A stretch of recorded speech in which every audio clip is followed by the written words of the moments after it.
अब क्या बताते हैं कि ये दम टूटे पिंडा फूटे, हो लेखा दरगाह माही, उस दरगाह में मार पड़ेगी, जम पकड़ेंगे बाही। फिर कहते हैं मृत्यु के उपरांत कुल परिवार तेरा सकल कबीला, यानी अपने कुल के लोग, मसलत एक ठहराई, एक राय हो जाती है सबकी। क्या राय होती है? उठाओ उठाओ, जल्दी करो, ले चलो, फूको इसने, ना तो 2 दिन रख लें तो इसमें कीड़े चल पड़े। कुल परिवार तेरा सकल कबीला, मसलत एक ठहराई, बांध पिंजड़ी आग धर लिया, फिर मरगट को ले जाई। अग्नि लगा दिया जद लंबा फूक दिया उस ठाही। और कहते हैं प्राण उठा फिर पंडित आए, पाछे गरुड़ पढ़ाई। अब वो शरीर भी फूक दिया, खत्म कर दिया, जीव चला गया जहां उसने जाना था। वो अपने कर्मों के अकाउंट कराने के लिए लाइन में खड़ा है, और पीछे नो के गुरु जी आगे पुराण उठा के नो कहता है गुरुड़ का पुराण कराओ, गुरुड़ पुराण का पाठ कराओ, इसलिए उसकी गति हो जाएगी। कबीर परमात्मा कहा करते थे कि गुरुड़ पुराण का पाठ अब कराने से उसकी गति नहीं हो सकती, क्योंकि सदग्रंथों में वो ज्ञान है कि मनुष्य जीवन प्राप्त करके कौन से कर्म करने चाहिए और कौन से ना करने चाहिए। अब वो तो गदाबणन की सीरीज में खड़ा है, और यहां गरुड़ पुराण पढ़ने लग रहे तुम। ये गरुड़ पुराण पहले पढ़ाना चाहिए था उसने, ताकि बुरे कर्मों से बचता, अच्छे कर्म करता। इस पुराण में ई पढ़ाओ हो, एक आदमी को ऐसा था, उसने ऐसे कर्म करता था, उसकी आंख फूट गई। एक व्यक्ति ऐसे पाप करता था, उसके एक हाथ कट गया। एक ऐसे पाप करता था, उसका बेटा मर गया। परमात्मा कहते हैं ये पहले पढ़ाना था उसको, ये मरे पाछे पढ़ाए जाओ, वो तो लिया जो होना था उसका। अब आगे क्या बताते हैं, नर से तीतू पशुआ की जय गद्दा बैल बनाई, ये 56 भोग कहाँ मन भोरे, कि तो कुर्डी चरने जाई। ओए होए, अनमोल जीवन नाश कर दिया। अब क्या दुर्गति प्रारंभ होगी आपकी,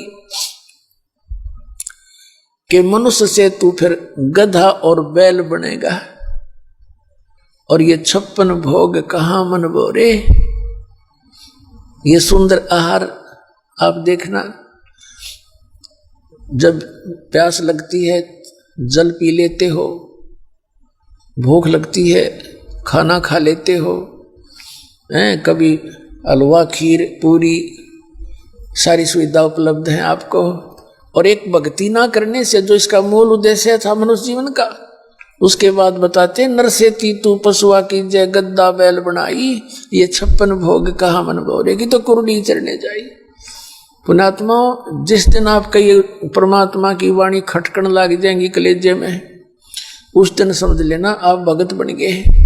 लेकिन भगत तो जिस दिन नाम ले लिया, उस आ तो गए पंक्ति में, उस क्लास में प्रवेश हो गया आपका। अब भगत हम बढ़ावेंगे ऐसे रेग मार मार मार के आपको ये ज्ञान सुना सुना के। अब जितना अंतःकरण का पाप हटता चला जाएगा, पाप कर्म छटते चले जाएंगे, उतनी ही ये सब बातें आपको स्वीकार्य होने लग जाएंगी। प्रथम बार तो ऐसे मन अटपट करता रहता है, लेकिन यहाँ अटपट न गुंजाइश छोड़ो को ना, क्योंकि परमात्मा का ज्ञान इतना गजब का है। परमात्मा कहती है 56 भोग कहाँ मन भोरे। देख कैसे रोते फिरते हमारे भगवान, हमारे परमात्मा हमारे लिए। जैसे किसी का बालक नशा कर रहा हो, लड़का, और बुरा हाल कर रखा उसने, घर का भी सत्यानाश कर दिया, पैसे बर्बाद कर रहा है, तो माता पिता रोते हैं, बेटा ये अच्छा काम को नहीं, इसमें तो बड़े बड़े लुट गए, बड़े बड़े व्यक्तियों के नाश हो गए, पैसे वालों का जो नाश हो गया, जो शराब पीते हैं, इस बुराई ने छोड़ दे मेरा बेटा। वो मानने ना माने, क्योंकि उसका तो नशा हुआ पड़ा है, तो वो होता है सत्य ही। तो वो भगवान हमारे लिए नो रोता फिरता है, हमारे लिए बता रहा है कि सुखदेव ने 84 भुगती बना पजावे खरगो, तेरी क्या बुनियाद पुरानी, तू पेंडा पंथ पकड़वो। सुखदेव जैसे मैं ऋषि ने भी 84 लाख योनियों का को भोगना पड़ा। जो साधना तुम कर रहे हो, जिसको तुम भगवान मान के, जिनको तुम देवता मान के, और जिन मंत्रों के तुम जाप करते हो, वही सुखदेव जैसे ऋषि किया करते थे। और सुखदेव जैसे ऋषि भी गधे बने, और तेरी क्या बुनियाद प्राणी, तू पेंडा पंथ पकड़े तू वो रास्ता पकड़े जिससे जन्म मरण मिटे। श्रीमद् भगवद गीता अध्याय नंबर 15 के श्लोक नंबर 4 में कहा कि तत्वदर्शी संत की प्राप्ति के उपरांत परमेश्वर के उस परम पद की खोज करनी चाहिए जहां जाने के बाद साधक फिर लौटकर संसार में कभी नहीं आते। और गीता ज्ञान दाता अपनी स्थिति बताता दूसरे अध्याय के 12वें श्लोक में, चौथे अध्याय के 5 और 9 श्लोक में, 10वें अध्याय के दूसरे श्लोक में, अर्जुन तेरे और मेरे बहुत जन्म हो चुके हैं और तू नहीं जानता मैं जानता हूं। तो पुण्यात्मा, हम श्री कृष्ण ने सुप्रीम पावर मान रहे थे, जबकि ये गीता ज्ञानदाता ब्रह्म है जो श्री कृष्ण में बोल रहा था। और ये जो थोड़ा सा ज्यादा चतुर समझते थे अपने आप को, वो कहते थे ब्रह्म साधना ही सर्वश्रेष्ठ है। ब्रह्म कहता है उस परमात्मा की भक्ति करो, कोई और भगवान है उसके लिए तत्वदर्शी संत बताओगे, उनकी शरण में जाओ। तो वो तत्वदर्शी संत आपको मिल गया, ये दास बैठे, मानियो चाहे कोई ना मानियो। और आपको मनुष्य जन्म अरिया बिचली पीढ़ी पुण्यात्माओं, धन्य आपके माता पिता जिनसे जन्म हुआ। आप जैसा पुण्यकर्मी प्राणी विश्व में नहीं है जिनको यो नाम मिल गया और ये बरवाला स्थान मिल गया, ये सत्कर्म मान लेना। अब क्या बताते हैं कि सुखदेव ने 84 भुगती बिना पजावे खरवो, और तेरी क्या बुनियाद प्राणी, तू पेंडा पंथ पकड़ो। अब क्या बताते हैं कि प्रेत छला पर जा बराजे पितरों पेंड बराई, बोर श्राद्ध खान कुआई काग वही कलमाई। अरे तेरा कहते भाई। अब ये हमारे धर्मगुरु कहां से गति कराने लगे थे। व्यक्ति की मृत्यु होती है, मृत्यु होने के बाद उसको सवा कर देते हैं, जैसे हिंदू धर्म के अंदर सवा करने के बाद ब्राह्मण बताते हैं, हमारे गुरुजी कहते थे कि इसकी अस्थियों को उठा के गंगा में प्रवाह कर दो, इसकी गति हो जाएगी। अब गंगा में अस्थि भी प्रवाह कर दी, फिर कहा इसकी 13वीं मनाओ। 13वीं किस लिए गति हो जाएगी, और 13वीं भी कर ली। फिर कहता इसका महीने के अंदर एक अनुष्ठान अवश्य करो। पहले तो 1 वर्ष तक प्रत्येक महीने में ब्राह्मण पंडित आते थे, यानी गुरुजी हमारे, और बढ़िया भोजन बनाते थे और आप खाते थे। फिर 1 वर्ष के बाद वर्षी मना करके फिर कहते थे अब इसकी श्राद्ध निकालो। फिर कहते थे इसका पिंड भरवा दो, यानी सारी क्रियाएं कराते थे। किस लिए कराते थे, कि गति हो जाएगी।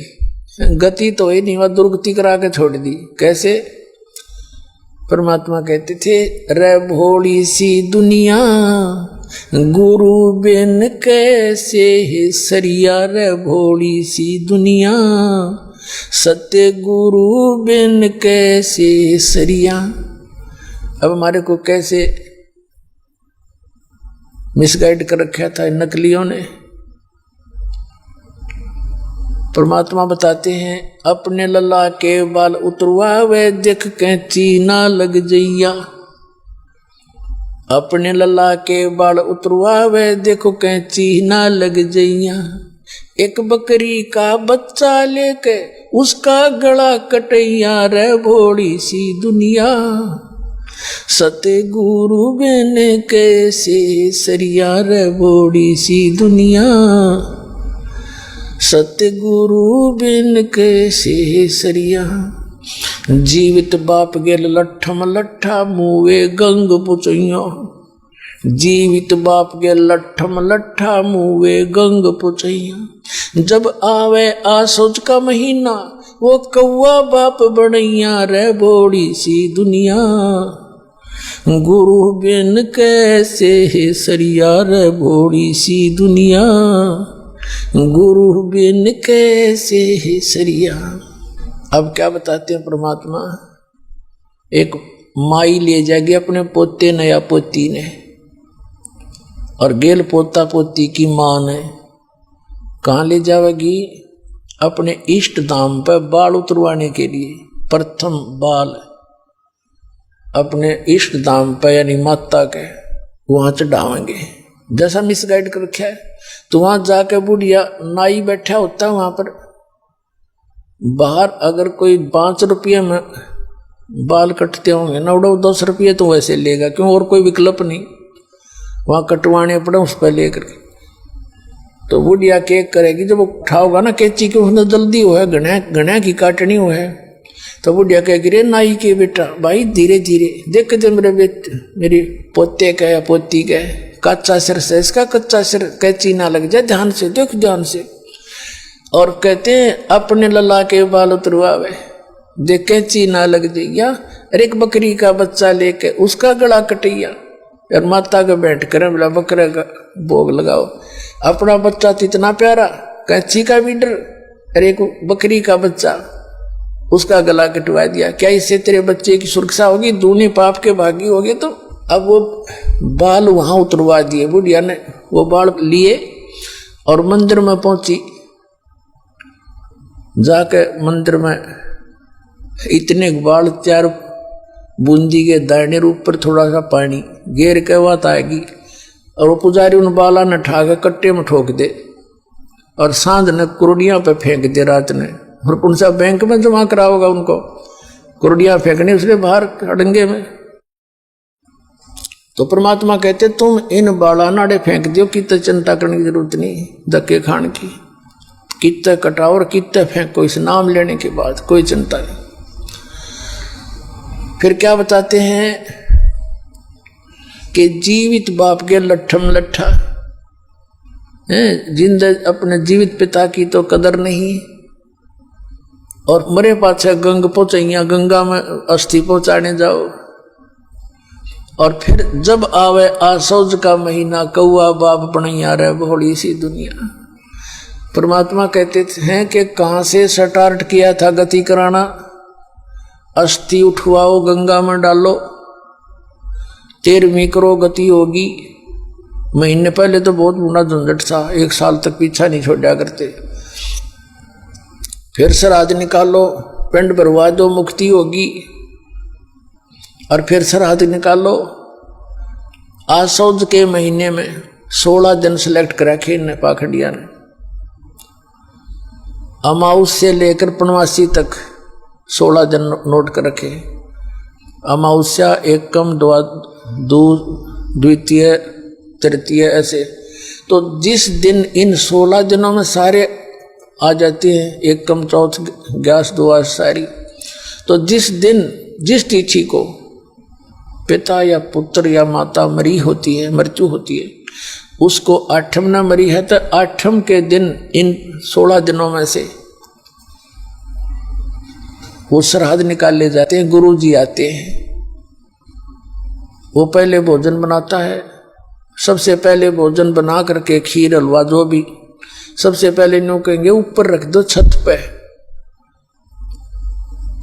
और कौवा भोग लगा गया तो नो सोच ले तेरे पिताजी को मिल गया।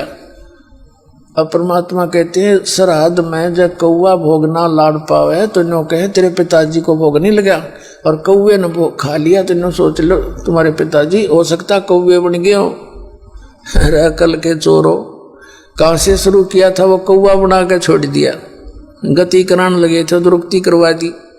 कबीर साहब कहते हैं जीवित बाप के लट्ठम लट्ठा मुँहे गंग पहुँचैया, और जब आवे आसुज का महीना वो कौआ बाप बनैया, और कौआ बाप बना दिया, भोग ला लिया कौवे ने। फिर क्या बताते हैं कि काचा पाका भोजन बना के माता धोकने गईया, उस माता ऊपर कुत्ता मुत्ते वो क्यों ना मर गईया रे बोली सी दुनिया। हमने देखा करते, हमारी दादी जी थी, हमारी माताओं को कहती कि भोजन जल्दी से वो बना दो माता का, वो थोड़ी देरी कर जाती है, जल्दी बना दो ना, बट उन्हें पता था काचा पाका की साय बन जाए तो कुत्ता ने खाना ही है।